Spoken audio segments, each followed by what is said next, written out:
I'm Detective James, and this is the cases the news forgot. You think you know houses. You think you know doors, walls, windows. But this one isn't normal. I got a call about a house in a quiet rural town. From the outside, it looked ordinary. Clean paint, symmetrical windows, a porch like any other. But inside, nothing made sense. Hallways stretched farther than the house should allow. Doors led to rooms that didn't exist. Shadows moved on their own. The family who bought it, gone, vanished. No note, no call, nothing. Just gone. I went there anyway. Because that's what I do. I investigate the impossible. And what I found inside changed everything I thought I knew about reality. The moment I stepped through that door, the house seemed alive. It knew I was there. It was watching. And I had no idea if I would ever get out. I first heard about the house from a missing persons report that barely made the evening news. A young couple had bought it, freshly renovated, on the edge of a rural town. Neighbors described it as perfectly ordinary from the outside. A small white house with clean lines, neat windows, and a porch that suggested nothing unusual. But inside the story was different. Rooms didn't match the exterior. Hallways bent impossibly. Doors led to nowhere. And within 2 nights, the family had vanished. Just like that. Their car was still in the driveway, the lights inside on, and dishes on the table. I didn't believe it at first. Houses don't lie. Walls don't bend. And yet every report I read was consistent. Interviews, photographs, police notes, each detailing the impossible. By the time I drove there, I knew curiosity could be dangerous, but ignorance had never saved anyone either. The house stood at the end of a long gravel road, surrounded by pines that bent strangely, casting weird shadows in the fading evening light. From a distance, the house was pristine, symmetrical, normal, the kind of place people take pictures of for Instagram. But as I stepped closer, something about the air felt wrong, heavy, expectant, silent in a way that screamed. I stepped onto the porch. The door opened easily, with no creak. Inside, a hallway stretched farther than the exterior dimensions suggested. Polished floorboards reflected the dim light from outside. I felt a tug in my chest, a sensation I hadn't felt in years. This house didn't obey the rules I knew. The first room I entered was a living room. Cozy, fireplace, books neatly stacked, a small couch with cushions in perfect alignment. At first, it seemed normal. Then I checked the windows. From the hallway, the width of the walls didn't add up. The living room extended farther than the house should allow. Next, the kitchen. From the hallway, it should have been a straight walk, but it took longer to reach than it should have. Cabinets twisted subtly. Countertops were slightly angled. Something about it set my teeth on edge. I realized I wasn't dealing with just a strange layout. This was something alive, something that could shift while I wasn't looking.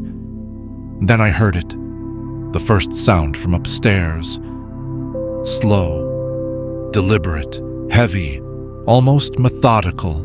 Not footsteps, not human exactly, but something pacing, observing.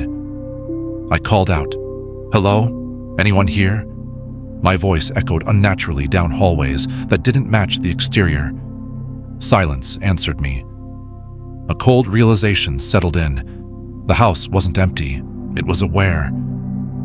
I forced myself upstairs, though every instinct screamed to leave. The staircase curved slightly more than it should, as if the steps themselves were bending reality to delay my escape. Each step creaked under my weight, but not like normal wood. The sound lingered, echoing into hallways that didn't exist from the outside. I reached the landing and froze. The upper floor didn't match the exterior windows. Angles were wrong, distances were distorted. The walls themselves seemed to stretch imperceptibly. The first bedroom I opened was strange. 3 beds, neatly made but no closets. Drawers that couldn't open fully. Doors that stopped mid-frame. The second bedroom had a window facing a direction I knew didn't align with the street outside.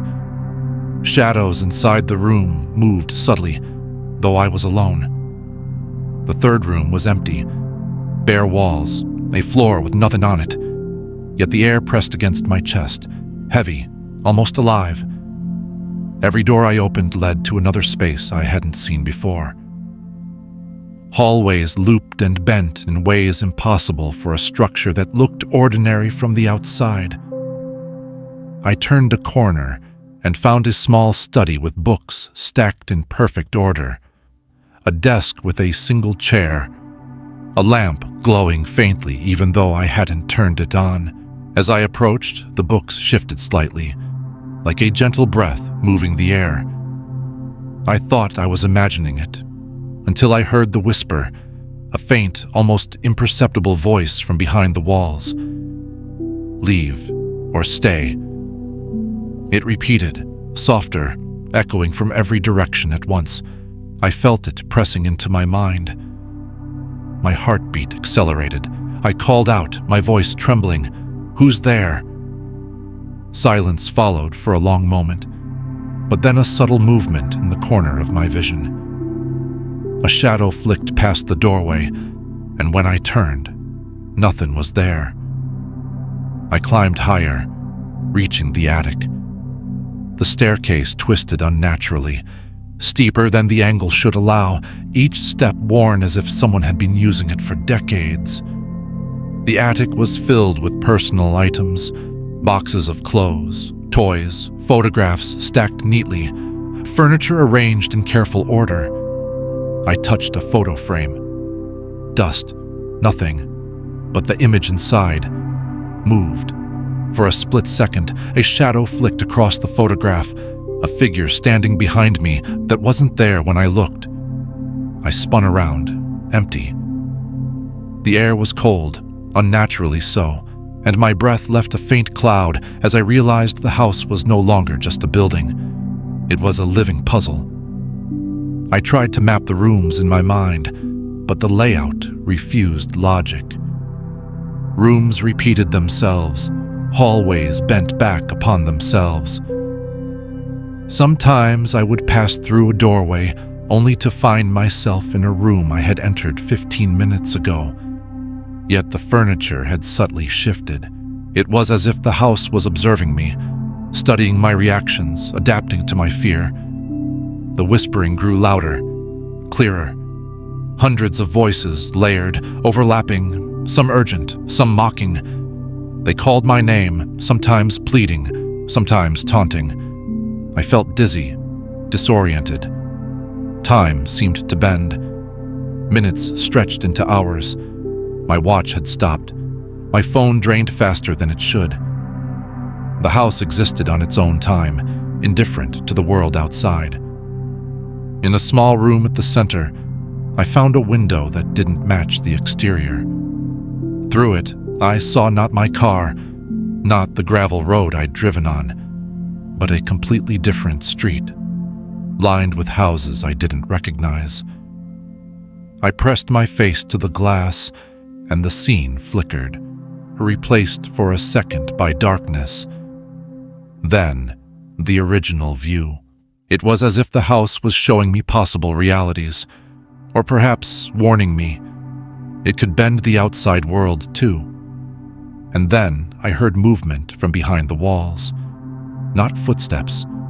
Something heavier, deliberate, slow. The walls themselves vibrated faintly, and the floor seemed to pulse beneath my feet. I whispered to myself, "This is impossible. This can't be real." But I knew it was. I could feel it, the awareness of the house pressing against me. It wasn't a place to live. It wasn't a house. It was a trap, designed not to kill, but to disorient and consume anyone who entered. I tried the front door. Locked. No key. Nothing. I yanked at it, hammered at it, screamed for help. The sound echoed into hallways that didn't exist from the outside. The house responded, not violently but subtly. Doors closed quietly in other rooms. A hallway bent, the ceiling lowered a few inches. A chair moved slightly on its own. I understood then. It wasn't trying to hurt me. It was teaching me that I could not leave until it allowed me to. I sank to the floor, leaning against a wall that felt wrong under my touch. Shadows flickered unnaturally. The whispering became a chorus. Names, pleas, laughter, warnings. I realized the missing family hadn't vanished. They were trapped here too, caught in the same impossible geometry, preserved in the rooms, in the whispers, in the shadows. The house wasn't just a structure. It was a memory, a record keeper, a prison. Hours, or maybe minutes passed. I had no way of knowing. My watch had stopped. My phone battery was dead. Every hallway I walked twisted slightly, like the house itself had a pulse, a rhythm, a will. Each room I entered felt familiar, yet different. A chair I had passed before was now in the corner of the room, facing me. A window that had looked out at a dark backyard now showed a glowing street I had never seen. I realized then that the house was alive in some way. Not conscious like a person, but aware, patient, and calculating. It didn't want to harm me, at least not physically.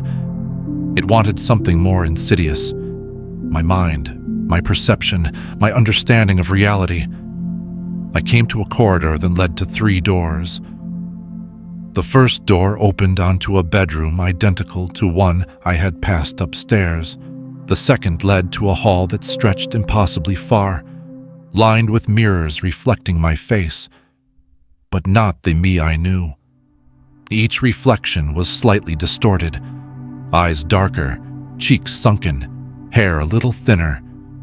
My reflection moved independently, sometimes lagging behind my motions by a fraction of a second, sometimes ahead. The third door, I hesitated to open. A cold draft seeped through the frame, carrying a faint smell of smoke and something else I couldn't name. Something decayed, yet living. I forced it open. A staircase descended into darkness. I stepped cautiously, and as my foot hit the first step, I heard it. Laughter, soft, human, familiar. Then a whisper, "Don't leave. You can stay forever." I froze. The voice was layered, thousands of whispers, overlapping, some urgent, some pleading, some taunting. Every name I had ever been called echoed in fragments. James. Detective. Stranger. The house didn't just know me, it remembered me. I descended the stairs. The room at the bottom was enormous, larger than the house could possibly contain. Furniture floated slightly above the floor, cast in long shadows in multiple directions. Doors appeared on every wall. Windows faced streets and landscapes I had never seen. Some showed empty fields, some showed cities, some reflected rooms from inside the house itself, but slightly distorted. I touched a chair. It felt wrong, harder than wood, heavier, like it had weight beyond what it should. And then the floor beneath me shifted. Not collapsed. Shifted. The room stretched. I stumbled, catching myself on a wall that felt warmer than the rest. The house was testing me, learning how I reacted. Every instinct screamed to run.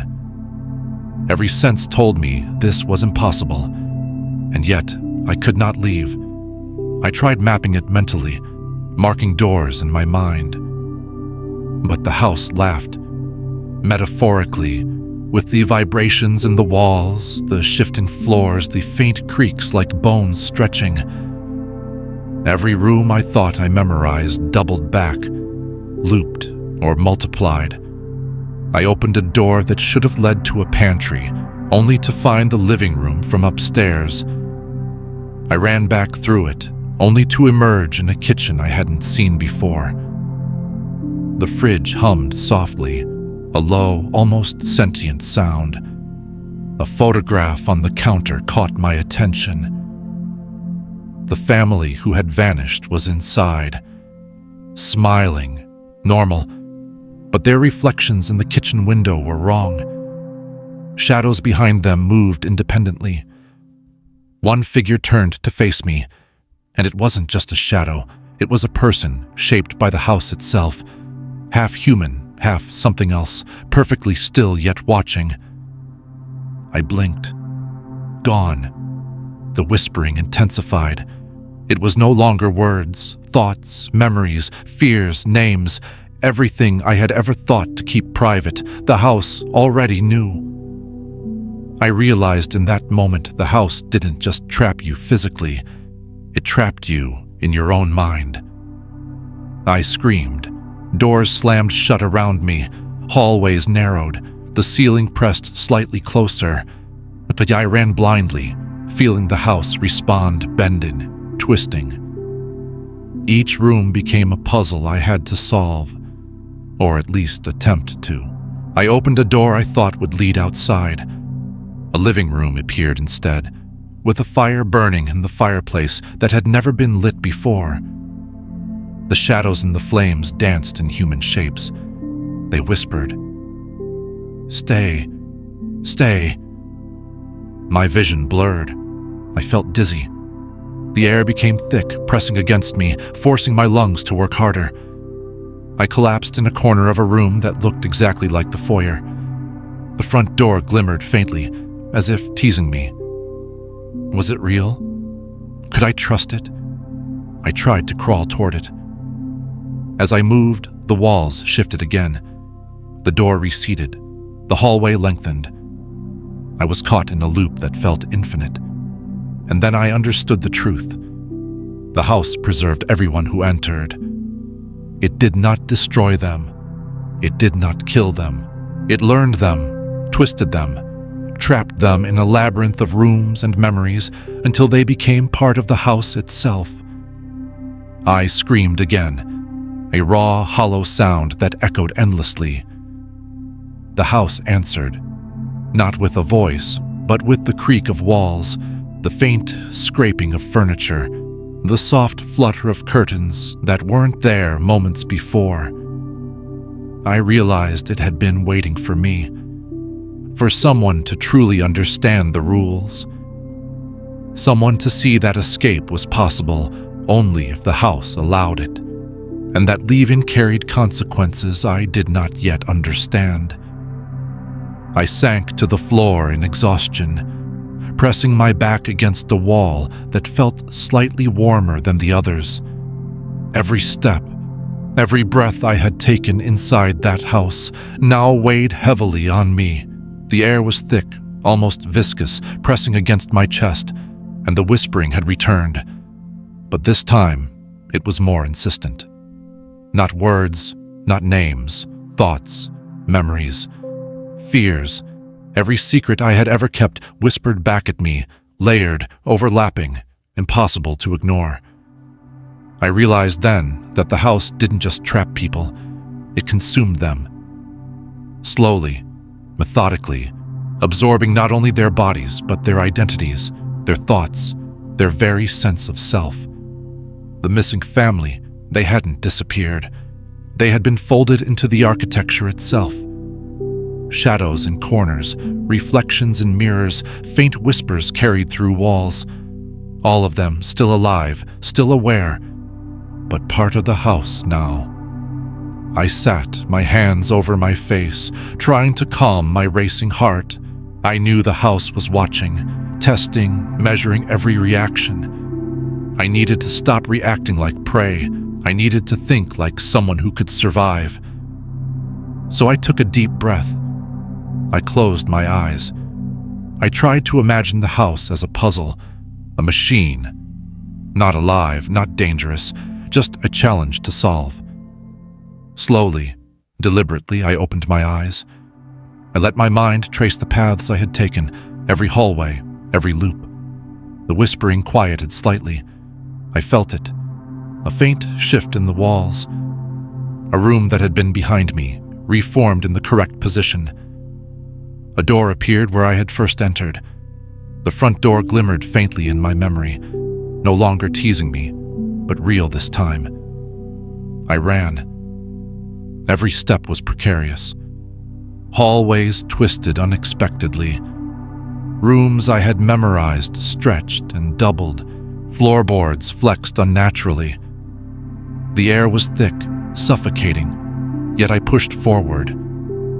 The shadows seemed to move with me, bending, twisting, taking shapes that should not exist.